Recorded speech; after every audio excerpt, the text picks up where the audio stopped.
The wind that night was sharp enough to cut bone. It howled across the Northumbrian moors like a dying wolf, carrying the stink of salt and fear. The year was 865 of the Christian reckoning, and the most feared name from Denmark to the Frankish rivers was about to meet an end so slow, so deliberate, that even 1,000 years later men still lower their voices when they speak of it. His name was Ragnar, son of Sigurd, called Lodbrok, the man they said had strangled a serpent with his bare hands, the man who had hanged the king of the Irish in his own hall, the man who had sailed up the Seine and made Paris itself pay gold to stay unburned. Ragnar was old now, his beard more grey than gold, his back scarred from 100 battles, but the fire in his eyes had never dimmed. He launched one last raid with only a handful of ships, trusting the gods to give him one final song worth singing. The gods, it turned out, had other plans. A storm rose out of nowhere, the kind of storm the Norse called the breath of Ran, the sea goddess who drags brave men down to her cold bed. Longships were torn apart like children's toys.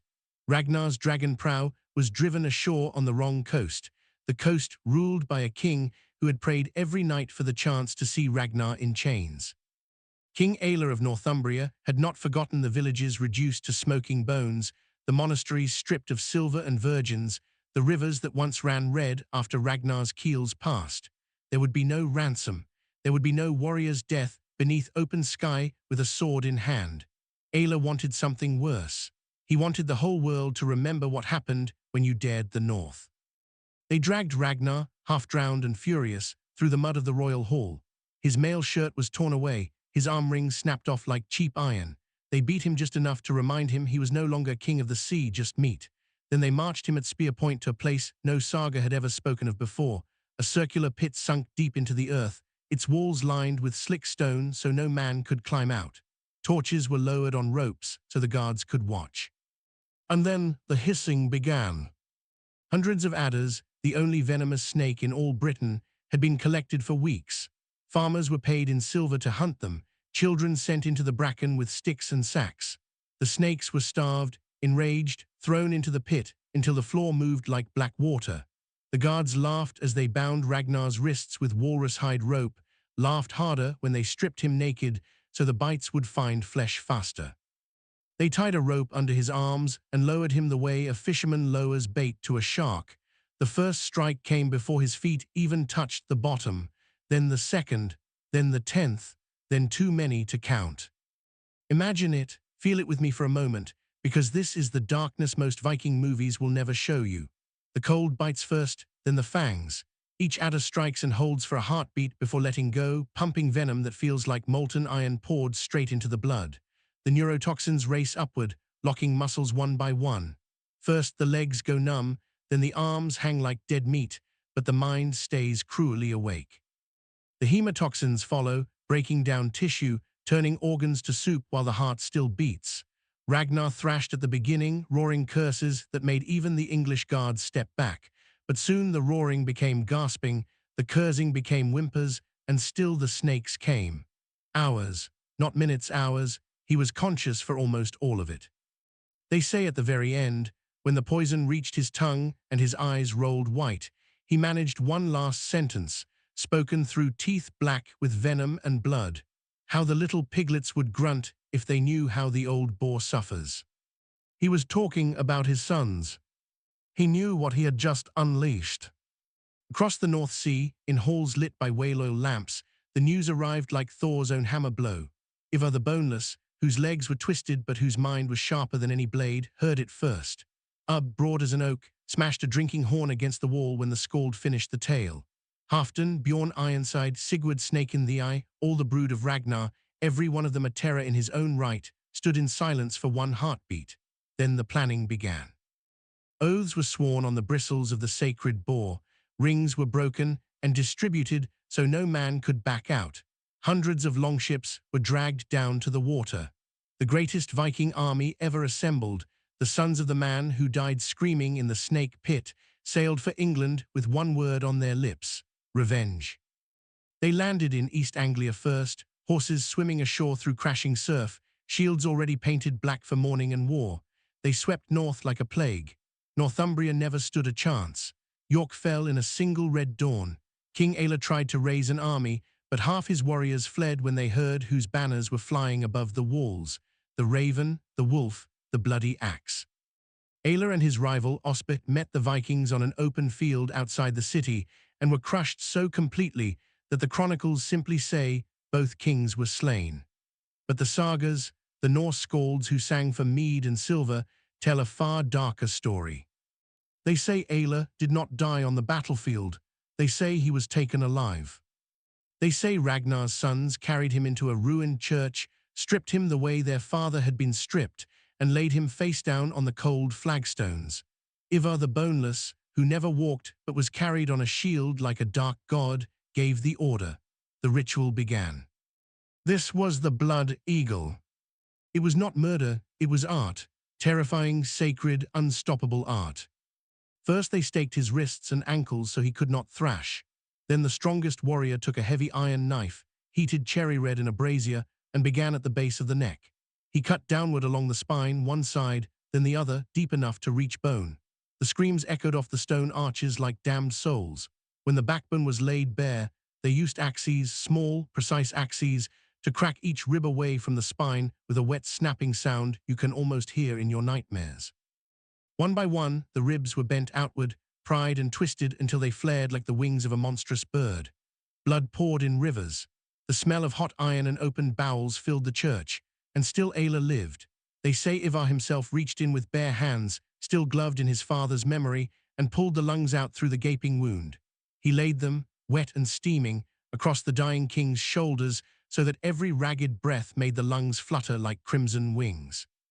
Only then, when the last bubble of blood burst on Ælla's lips, did the sons of Ragnar stand back and look upon their work. The blood eagle was complete. The debt was paid. Historians argue to this day whether the blood eagle was real or poetic exaggeration. Some say the sagas turned a simple backstabbing into myth. Others point to the Orkneyinga saga, to the poems of Sigvat the Skald, to the Nutsdrapa that speak of carving the eagle on enemies, and they say no, it happened exactly as described. I will let you decide. But know this, whether the lungs were truly pulled out or not, the terror was real. Kings from Ireland to the Baltic heard the tale and tripled their guards. Men whispered that to kill a son of Ragnar slowly was to invite a death so inventive, so personal, that even the Christian God looked away. But the Vikings did not reserve their cruelty only for kings. In the year 870, 5 years after the snake pit, 5 years after the blood eagle, another story was written in fire and screams that still haunts the coast of Northumbria. On a lonely headland above the German Ocean stood the monastery of St. Ebert Coldingham, a double house of monks and nuns founded 2 centuries earlier by a royal princess who had fled marriage to take the veil. By the 9th century, it was rich in silver chalices, illuminated manuscripts, and something the Vikings valued even more: women. The dragon ships came at dawn. The lookouts saw them first, black sails against a blood-red sky, oars rising and falling like the wings of crows. There was no army to protect the monastery, no wall high enough to stop what was coming. The abbess, whose name is lost to history but whose courage is not, gathered every sister in the chapel. She told them the truth. The Vikings would take the young and beautiful first. They would be chained in the holds of ships, carried across the sea, sold in the slave markets of Dublin or Hedeby, or kept for the pleasure of warriors far from home. Some would be passed from man to man until they broke. Some would be sacrificed to Odin on a red-stained stone. There was no rescue coming. So the abbess made a decision that still brings tears to hard men who read of it. She told the nuns to take their own knives, the little blades they used for cutting vellum or trimming candle wicks, and to destroy the very thing the raiders wanted most, their beauty. One by one, starting with the abbess herself, they sliced off their noses and upper lips. The chapel filled with the wet sound of steel on flesh, with the copper smell of blood, with prayers offered through ruined mouths. Faces that had once turned heads in royal courts were reduced to red horror. Blood poured down white habits until the floor was slick. When it was done, more than 80 women stood together, mutilated but unbroken, waiting for what came next. The Vikings kicked in the doors at midday. They took one look at the rows of bleeding, noseless faces, and something colder than greed moved in their eyes. They had come for pleasure and profit. Now they would settle for terror. They herded the nuns and monks back into the church, barred the doors from the outside, and set fire to the thatch. The flames caught quickly. Smoke poured through the rafters. The screams began almost at once, high animal sounds that carried on the wind for miles. Some tried to break the doors down, beating with bare fists until the skin came off. Others knelt before the altar, singing hymns through mouths that could no longer close. The roof collapsed in a storm of sparks. By nightfall, nothing remained but glowing embers and blackened bone. Even the Viking chroniclers, men who thought nothing of killing children, wrote of Coldingham with something close to awe. They called it the place where the Christian women chose fire over shame. The story spread across Europe. Monasteries began building stone churches instead of wood. Kings granted land for walls and armed guards. An entire nation learned that there were fates worse than death, and that some women would rather burn than bend. 1 year before the burning of Coldingham, another Christian leader made the same choice, and paid for it with a death so prolonged that it became the founding myth of an English kingdom. His name was Edmund, King of East Anglia, a young man barely 25, pious, gentle, beloved by his people. In the winter of 869, the great heathen army turned south after destroying Northumbria. They wanted horses, food, silver, and submission. They sent messengers to Edmund offering terms: keep your crown, keep your life, but rule as our puppet and pay tribute every year. Edmund called his council in a wooden hall smelling of pine smoke and fear. The bishops begged him to accept. The warriors begged him to fight. Edmund stood silent for a long time. Then he spoke words that would echo for 1,000 years. I will not buy my life with the dishonor of my people, nor will I deny Christ to save my skin. The Vikings came in force. Edmund rode out to meet them with only a small bodyguard, wearing no armor, carrying no sword, only a white shield as a sign he wished to parley. Ivar the Boneless and Ub laughed when they saw him. They gave him one last chance. He refused again, so they took him. They stripped him to the waist in the freezing December air.